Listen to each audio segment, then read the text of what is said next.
Hey guys, I'm Victor. This is After the After Hours. Hey, I'm Brian, and this is where we talk about different coping mechanisms and recovery and everything that will help you get through your day to day.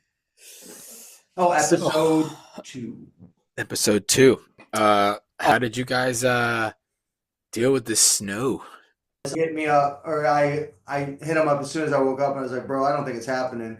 Because even if I got into Manhattan, I wouldn't be able to get out. Shoveled her out because the plow, That sounds which I dirty. don't know if That sounds dirty. what You shovel her out? That sounds sexual. I was pulling her out with a plow. I was pulling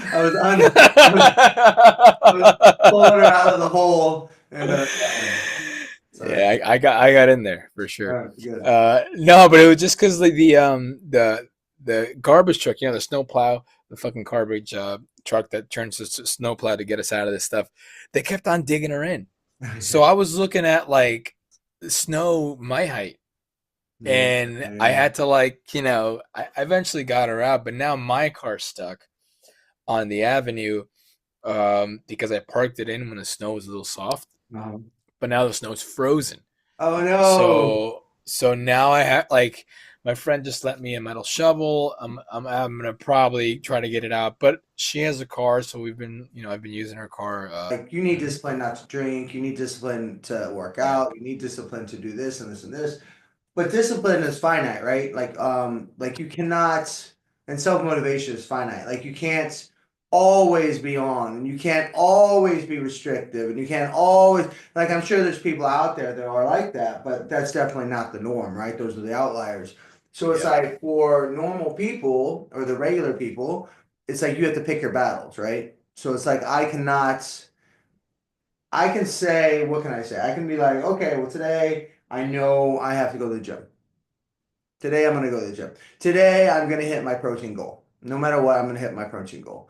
And then everything else is important, but it's not as important. And it's like that's not the priority.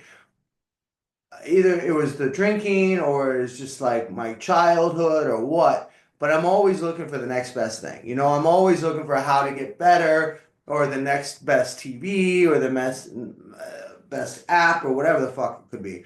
But the reality is, it's like it's all the same. It's all dopamine hits. It's all you get excited for fucking 10 minutes and then it goes away. It's like you get that brand new toy on Christmas and you're super excited for like 20 minutes and then you throw it in the corner with all the rest of them. So it's like you, I'm trying to be more happy with what I have versus what I don't have. Like when I can go, like I'm happy for my health. Like there's so many people out there who are not healthy, and I'm healthy. I'm married. I have a loving wife. I have a house, an apartment. I have a good job. Like all these fucking things that so many people don't have that I do have. And I think that's just like, I don't know, those are all blessings that like I think we forget about sometimes. so for me, it's like how do I find gratitude in what I have? And like you said, yeah, like it's always good to look forward. Like that's one of the things that helped me forgive myself for a lot of things I did when I was drinking.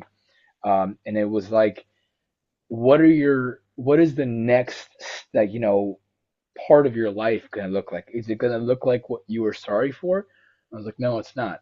So that's the ultimate penance for you. Like it's the ultimate way to accept yourself and to forgive yourself by like being like, okay, the next decade or like a couple of decades are gonna be to reform everything I've messed up.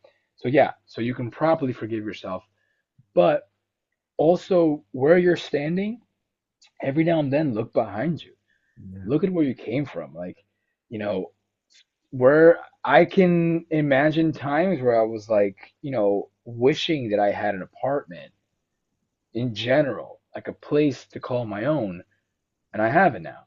Or I'm wishing, oh, that I could like my family can trust me. I have that now. A good relationship with my jobs. People rely on me now, and I have that now.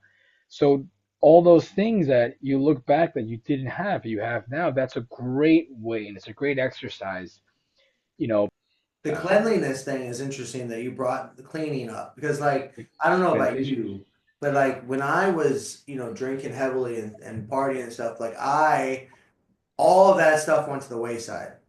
All of that stuff was like second thought, right? So it's like the laundry would be piled up, the fucking dishes would be piled up in the sink, the shit would be all over the apartment, and and I just wouldn't care. People think also like when you stop drinking, like everything just becomes like better. Uh, no, it's actually the first couple of years are really bad. Not just like, yourself wanting to drink. Yeah. It's just that all the responsibilities that you had that you didn't do when you were drinking, you still have them. Right. It's just that now you have to face them raw dog, you know? There's no Awesome. liquor, there's no whatever. It's just life is just that's how you see life when you wake up, that's how you're gonna deal with your problems. Right. And if something's stressing you out, you can't go grab a drink and a shot and be like, oh, this is good. No, you gotta now fucking do it and you feel the pain of it or whatever, and then just sleep Yeah. and wake up the next morning and do it again. And And that's that's what it that's is, hard. That's It hard. is. It's It's tough. like That's why a lot of people relapse really, really quick because like it's like shit. Obviously, a lot of people have a lot of problems and they have to deal with it. But it's, if you can hold on for a little bit, then you'll and your life gets a little better over time. You'll start realizing that like your the drinking did not help, and you're just gonna keep on making all these mistakes. what's an addiction to Yeah. optimization, right? And like you could sit there and watch YouTube videos all day and get every supplement in the world and all read every book you can.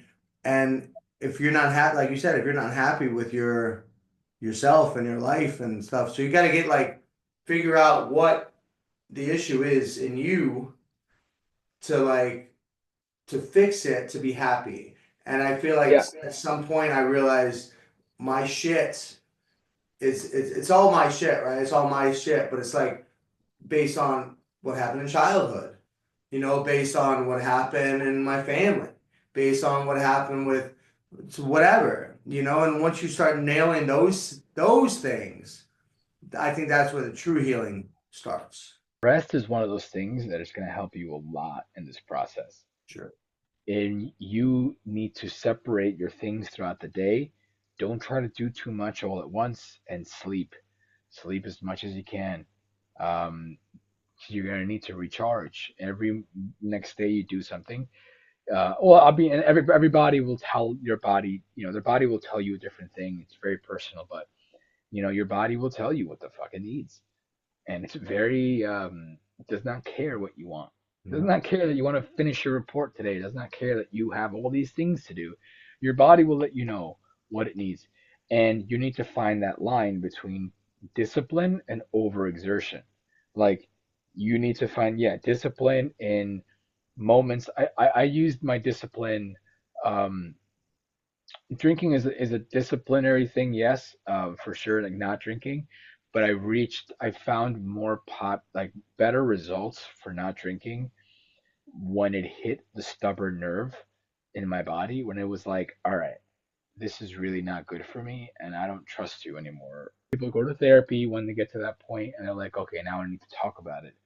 When you're ready to talk about something, is, in my opinion, when you're looking at the trauma for the first time, how calm I am in every situation that I can be calm in. Yeah. That is one thing that helps me think I'm a superhuman. When I'm calm and collected in the face of my fears, in the face of my trauma, in the face of, things that remind me, you know, a lot of people, they have insecurities in relationships. I've had it for a while. And, when you're with a partner that like is really kind and helps you and just has patience for you, and you happen to want to be with this person, you see a life with this person, you're like, all right, let me try to figure it out. It may not be the first person you're with, or the second person you're with, or a third, but eventually you're going to see yourself, and you're going to find your temperance is calmed. You're going to find that you're in the face of something that would have made you enraged, and now it doesn't because you've worked on yourself for a long time, And there's nothing wrong with, using all the tools that are out there, like go to your AA meetings, go to therapy, go to a psychiatrist, psychologist, do everything you possibly can just to not drink, Yeah. like and it truly is like taken from the AA thing, but like one day at a time. Don't think of it like, oh, I need to be sober for the next 5 years. No, I got to be sober right now. I got to be sober today. So it's like don't think about the future. Like right now, you're so sensitive, you're so soft. Just think about now. If you can like not drink right now, then that's good. That's the answer. And actually, one of my favorite quotes is from AA. It's like, what is it? Like, have the power, have the strength to change what you can. Oh, the serenity prayer. The Yeah. Serenity prayers is so powerful, dude. God grant me the serenity to accept the things I cannot change, the courage to change the things I can, and the wisdom to know the difference.